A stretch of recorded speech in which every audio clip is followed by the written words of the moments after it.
Inter ప్రథమ సంవత్సరంలో రెండవ అతి ముఖ్యమైన పాఠ్యాంశం రామో విగ్రహవాన్ ధర్మః అంటే రాముడు ధర్మం యొక్క రూపాన్ని ధరించినవాడు అని అర్థం. అంటే ధర్మస్వరూపి అని. ఈ పాఠ్యాంశము రామాయణంలో బాలకాండలోని ప్రథమ సర్గ నుండి తీసుకోవడం జరిగింది. ఈ సృష్టిలో అన్నీ అశాశ్వతం అయినవే, కేవలం ధర్మం ఒక్కటే శాశ్వతం. శ్రీ మహావిష్ణువు 7వ అవతారం శ్రీరాముడు. భూమండలంలో ప్రజలు ధర్మాన్ని ఎలా ఆచరించాలో తెలియజేయడానికి సాక్షాత్తు భగవంతుడు మానవ రూపంలో మన భరత భూమిలో జన్మించడం నిజంగా మన అదృష్టం. హిందూ ధర్మంలో 2 ఇతిహాసాలున్నాయి. అవి రామాయణం, మహాభారతం. ఇతిహాసం అనగా ఇలా జరిగింది అని చెప్పడం, అంటే నిజంగా జరిగింది అని. రామాయణం త్రేతాయుగానికి చెందింది. రామాయణాన్ని సంస్కృతంలో రాసింది వాల్మీకి. ఇది సంస్కృతంలో తొలి మహాకావ్యం. అందుకే వాల్మీకిని ఆది కవి అంటాము. 24,000 శ్లోకాలు రామాయణంలో కలవు. రామాయణంలో 7 కాండలు ఉన్నాయి. ధర్మం నడిచి వస్తే ఎలా ఉంటుందో ఆ రూపమే శ్రీరాముడు.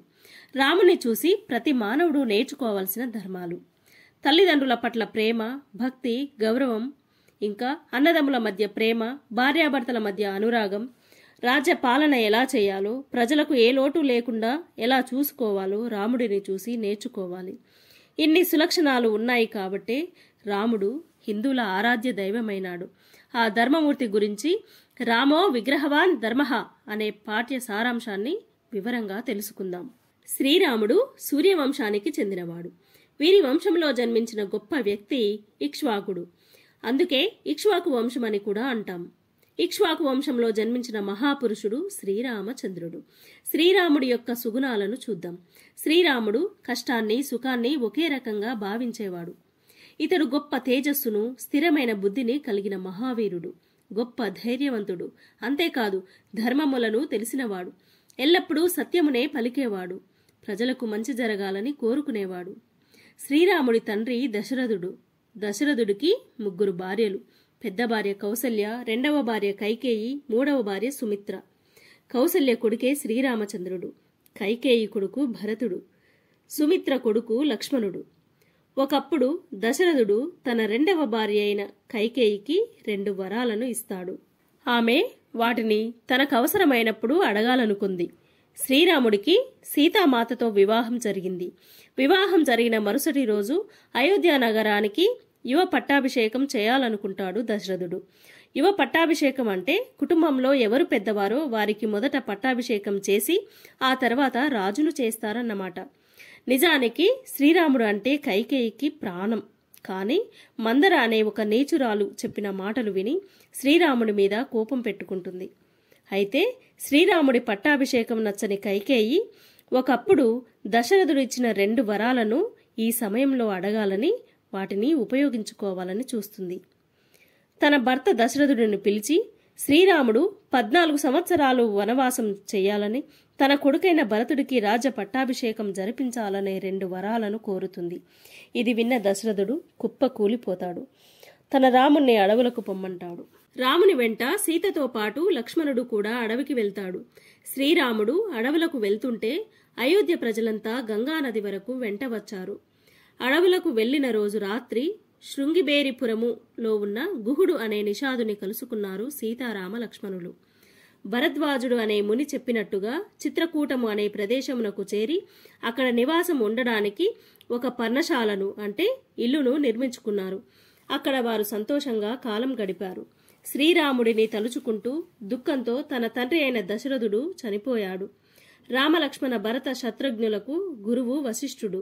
దశరథుడు మరణించాడు. రాముడు అడవికి వెళ్లాడు కాబట్టి నువ్వు రాజువు కావలసిందిగా వశిష్ఠుడు భరతునితో అంటాడు. కాని భరతుడు నాకంటే పెద్దవాడు అన్నయ్య ఉండగా నేను రాజును కానని అంటాడు. అయోధ్యలో ఉన్న భరతుడు శ్రీరాముడు ఉన్న ప్రాంతానికి వెళ్లి దశరథుడైన తన తండ్రి మరణ వార్తను తెలిపి తిరిగి అయోధ్యకు రావలసిందిగా కోరతాడు. ధర్మాత్ముడైన రాముడు తండ్రి మాటను తప్పరాదనెను. పినతల్లి కైకేయి చెప్పినట్టుగా నువ్వు రాజువు కమ్మనెను. దీనికి భరతుడు అన్నయ్య నువ్వుండగా నేనెలా రాజునవుతానని బాధపడతాడు. అప్పుడు రాముడు తన పాదుకలు అనగా చెప్పులను ఇచ్చి వాటిని సింహాసనం మీద ఉంచి రాజ్యమును పాలించమనెను. భరతుడు రాముని పాదుకలు భక్తితో తన వెంట తెచ్చి అయోధ్య నగరం వెలుపల ఉన్న నంది గ్రామమునకు వెళ్లి అక్కడ పాదుకల నుంచి శ్రీరాముని రాకకై ఎదురుచూస్తూ రాజ్యపాలన చేయసాగెను. శ్రీరాముడు దండకారణ్యము ప్రవేశించి విరాధుడు అనే రాక్షసుడినే కాక ఇంకా ఎంతో మంది రాక్షసులను సంహరించాడు. అంతేకాక అరణ్యాలలో తపస్సు చేసుకుంటున్న శరభంగ మహర్షిని, సుతీక్ష్ణ మహర్షిని, అగస్త్య మహర్షిని, ఇంకా ఆయన సోదరుని కూడా కలిసెను. వశిష్ఠ మహర్షి దగ్గర శ్రీరాముడు అన్ని విద్యలను అభ్యసించాడు.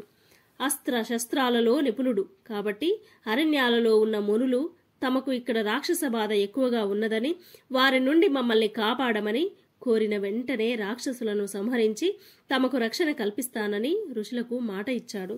దండకారణ్యంలో రావణుని సేనలున్నాయి. అక్కడ రావణుడి చెల్లెలైన శూర్పణఖ శ్రీరాముడి అందాన్ని చూసి తనని పెళ్లి చేసుకోమని కోరింది. శ్రీరాముడు శూర్పణఖ ముక్కు చెవులు కోస్తాడు. అప్పుడు శూర్పణఖ రావణుని సైన్యాధిపతులైన ఖర, దూషణ, త్రిశురులకు తనకు జరిగిన అవమానాన్ని చెప్పి బోరున విలపించింది. ఇది విన్న రావణుని సైన్యాధిపతులు రాముడి మీదకి యుద్ధానికి దిగారు. ఆ యుద్ధంలో వారందరినీ చంపాడు శ్రీరాముడు. ఈ విధంగా రాముడు దండకారణ్యంలో ఉన్నప్పుడు ఋషుల మధ్యలో ఉన్న 1400 మంది రాక్షసులను చంపెను. రాముడు ఈ విధంగా వనవాసం చేశాడు.